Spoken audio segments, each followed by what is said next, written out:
Last week, Allegiant's management discussed its recent aircraft order campaign in which the Boeing 737 MAX came out victorious. While the airline considered the MAX against the Airbus A220 and Airbus A320neo family of aircraft, it was the 737 MAX that checked the most boxes, paving the way for the large order.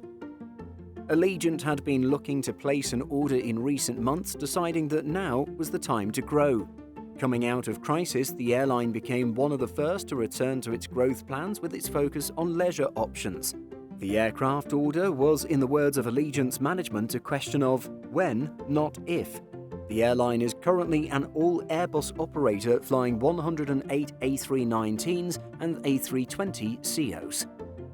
The order campaign involved both Airbus and Boeing, with Airbus coming to the table with 2 aircraft types and Boeing coming with just 1. It's not uncommon for airlines to look at several different models before making an order, even if one model might make the most sense from a fleet simplification perspective. Allegiant looked at various criteria for its procurement, including short-term delivery availability, fleet flexibility from an up-gauge perspective, low unit and trip costs, and high reliability. This was on top of the traditional pros and cons associated with individual families.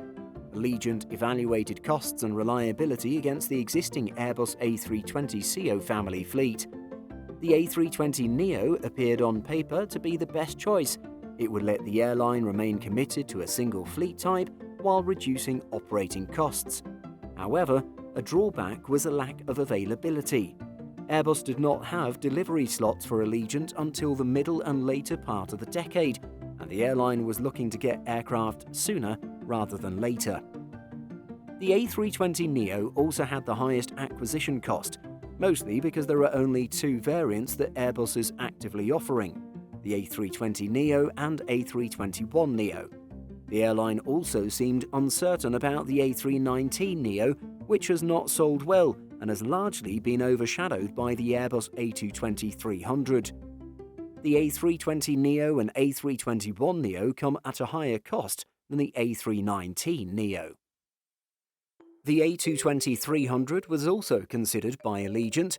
This appeared to be the best offering Airbus could provide when considering near-term availability. However, given the low production rates on the aircraft, it would have extended the delivery schedule. While the A220 offered low unit costs, low costs per departure, and high reliability, the airline had concerns with spare parts coverage for the aircraft. Allegiant was also worried about the flexibility of the family. The A220-100 is likely too small for its operations, but the -300 is the largest variant Airbus currently offers. While there has been plenty of speculation about an A220-500, it has yet to officially launch. In the end, the 737 MAX family fit the airline's base requirements, offering short-term availability, low unit costs, low trip costs, high reliability, and high spare parts coverage. While it did add the dual fleet complexity, the need for new aircraft was what sealed the deal. The order for the 737 MAX includes 30 of the smaller 737-7s and 20 of the larger 737-8-200s.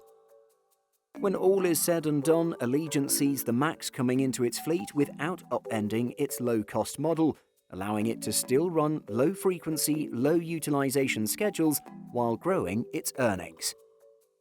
What do you think of Allegiant's decision? Does it make the most sense? Let us know by leaving a comment. In addition to our daily YouTube videos, Simple Flying publishes over 150 articles and a podcast every week. If you're looking for the latest aviation news and insights, visit simpleflying.com. Thanks for watching, and don't forget to like and subscribe before you go.